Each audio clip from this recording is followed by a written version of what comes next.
Welcome to the Moreland Hall Christmas video. My name's Brandon Jones and next to me is Kate. Kate is a nutritionist here at Moreland Hall and Kate's going to demonstrate how to cook something both nutritious and I presume festive. What exactly are you cooking today? Today we're going to do a different take on a normal traditional Christmas cake. Suitable for diabetics and it's also suitable for people across the board who are looking to make changes in their dietary behaviour.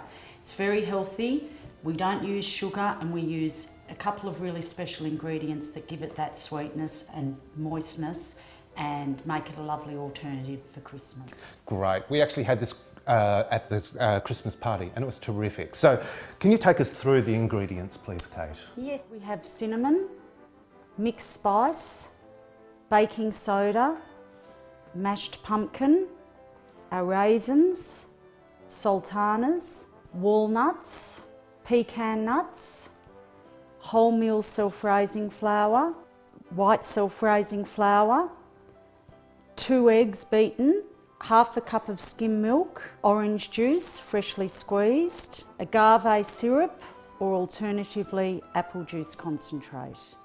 Okay, let's start. What's the first step?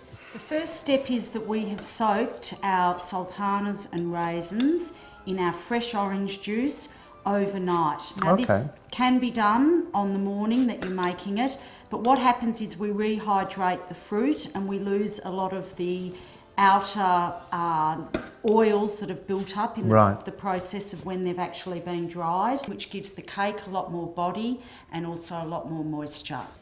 Okay, so all you need for this recipe, it's really easy, is a large mixing bowl. I've got my spatula that I use and also a cake tin.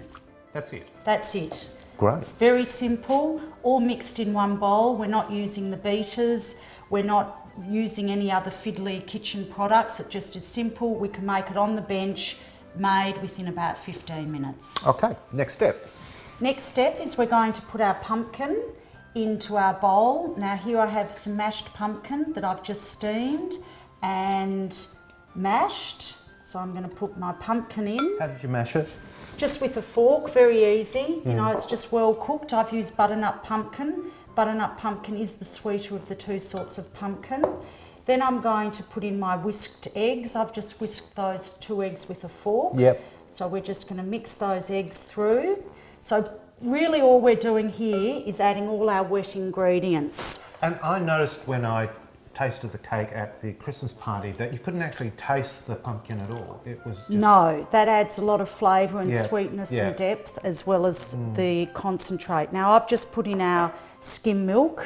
All I'm going to do, you can see that's producing a lovely colour there. Yep. And we're just going to mix that through and that forms the basis of our cake. Great. So now that we've got a nice consistency, as you can see there, all our 3 ingredients are well blended, we're going to add our agave syrup. Now what is agave? Agave comes from a Mexican plant. It's a traditional plant used in Mexico and it has a low GI index, which is a glycemic index. Now for that it means that it releases the sugar into our bloodstream very slowly in order for us not to have a sudden peak in energy and then a crash. So it's very good and very suitable for diabetics. Absolutely. So is agave expensive? No, it's not at all expensive. You can purchase it for around $4 a bottle and it's readily available at the supermarket and other health food stores and even smaller shops now, other outlets. Okay. Then our next step is we're going to put in our soaked fruit.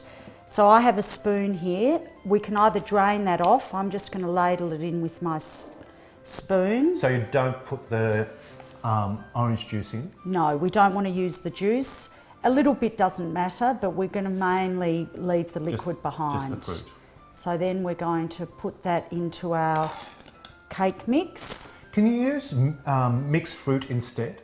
Yes, you could. The reason that we've used these 2 types of fruit is because they are a lot better for diabetics and people that are watching their weight.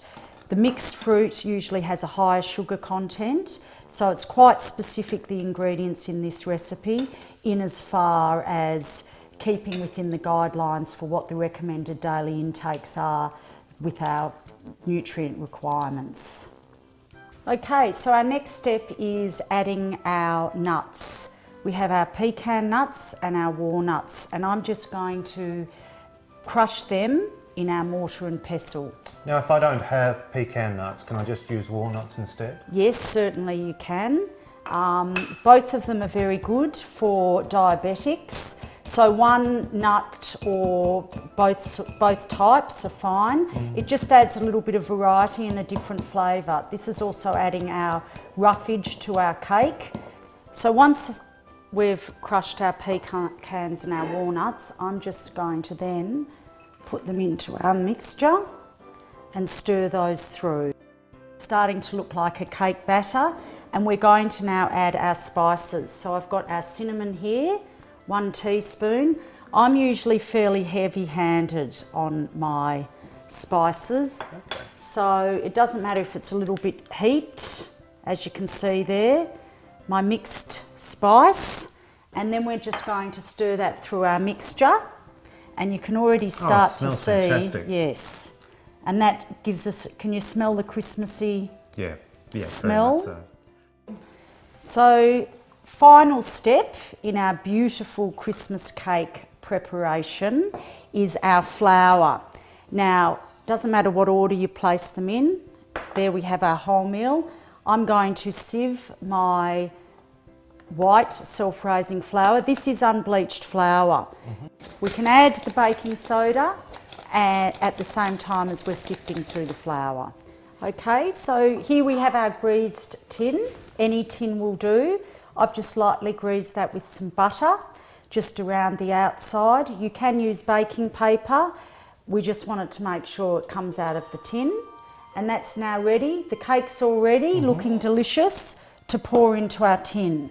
So I'm now going to put that into the tin. Do you want me to hold that for you? There we are. Yeah. And evenly spread that out into the corners. You can see it's looking really delicious. And I'm going to now put it in the oven, 200 Celsius for 10 minutes, that I've preheated for approximately 15 minutes. And then we're going to drop the temperature down to 180. So here goes. So here, Brandon, I have the finished product. Smells fantastic. There's our Christmas cake, which is lovely. We've let it rest on a wire rack. For how long? For half an hour. A cake really does need to be cool before you cut it. And of course, you could be making this up to a day before for Christmas.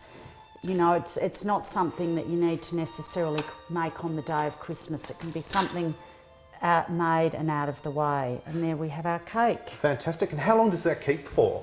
That will keep, because of the fruit and the syrup, which are natural preservatives. Anything that creates sugar in something keeps it for a certain amount of period. I would usually keep that in an airtight container for up to about 2 weeks. Okay. So here, Brandon, we have the finished product. Here is our Christmas cake that we've finished. We've packaged it in order to give it as a Christmas present. It's a really special thing when you make something and offer it as a gift at a time like this. And I hope you enjoy it. It looks great. Thank you. Well, we hope you enjoyed the video. We know that Christmas can be a difficult time for our clients. Here at Moreland Hall, we hope that yourselves and your clients have a safe Christmas and hopefully a few laughs and good times with friends and family as well. Merry Christmas. Merry Christmas.